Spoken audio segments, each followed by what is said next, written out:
ഇന്ന് നമുക്കൊരു അടിപൊളി നെയ്യപ്പത്തിൻ്റെ റെസിപ്പി കണ്ടാലോ? നല്ല സോഫ്റ്റായ നെയ്യപ്പത്തിൻ്റെ റെസിപ്പി ഒന്ന് കണ്ടു നോക്കാം.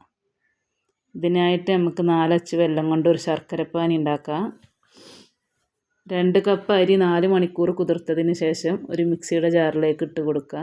1/2 കപ്പ് ചോറ്, 4 ഏലക്കായ, 2 കുതിർത്ത പപ്പടം, ഇവയെല്ലാം കൂടെ ഈ ശർക്കരപ്പാനി കൊണ്ട് വേണം അരച്ചെടുക്കാൻ. ഒരു തരിതരിപ്പോട് കൂടി വേണം അരച്ചെടുക്കാൻ. ഇതിലേക്ക് കുറച്ച് ഉപ്പ് ഇട്ട് മിക്സ് ചെയ്ത് 2 മണിക്കൂർ റെസ്റ്റ് ചെയ്യാൻ വെക്കാം. 1 ടേബിൾ സ്പൂൺ നെയ്യ് ഒഴിച്ച് കൊടുത്ത് കുറച്ച് തേങ്ങാക്കൊത്ത് വറുത്തതിലേക്കൊന്ന് ഒഴിച്ച് മിക്സ് ചെയ്ത് കൊടുക്കാം.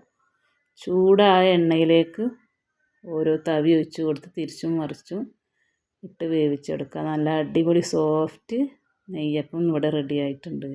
ഇതൊന്ന് എല്ലാവരും ഒന്ന് ട്രൈ ചെയ്ത് നോക്കി ഫീഡ്ബാക്ക് അറിയിക്കണേ. സബ്സ്ക്രൈബ് ചെയ്ത് സപ്പോർട്ടും ചെയ്യണേ.